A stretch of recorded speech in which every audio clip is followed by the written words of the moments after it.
Students. So your next topic is necessity. Necessity as a general defense in law of tort we are going to see now.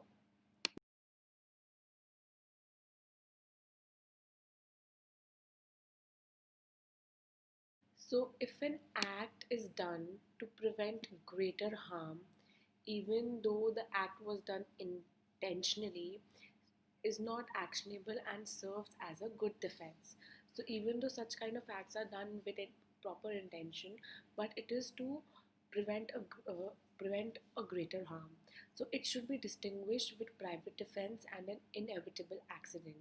The following points are to be considered. First, in necessity, the infliction of harm is upon an innocent, whereas in case of private defense, the plaintiff is himself a wrongdoer.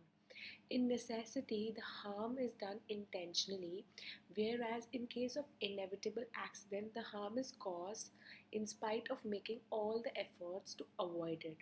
Example, performing an operation of an unconscious patient just to save his life is justified. Now, there are certain cases like Lay versus Glanston, Cope versus Sharp, Carter versus Thomas, Kirk versus Georgery. So, in these cases, this necessity is explained. Like in the first case, Lane versus Glanston, it was held that the forcible feeding of a person who was hunger striking in a prison served as a good defense for the tort of battery. Then, in Cope versus Sharpe, the defendant entered the plaintiff premises to stop the spread of a fire in the adjoining land where the defendant's master had the shooting rights.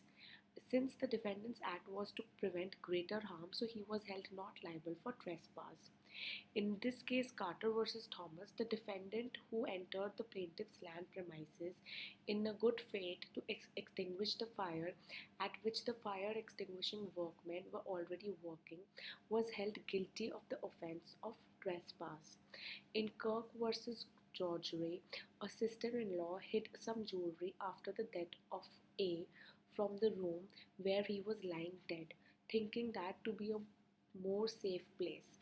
The jewelry got stolen from there, and a case was filed against A's sister-in-law for trespass to the jewelry. She was held liable for trespass as the step she took was unreasonable. That's all. Thank you so much.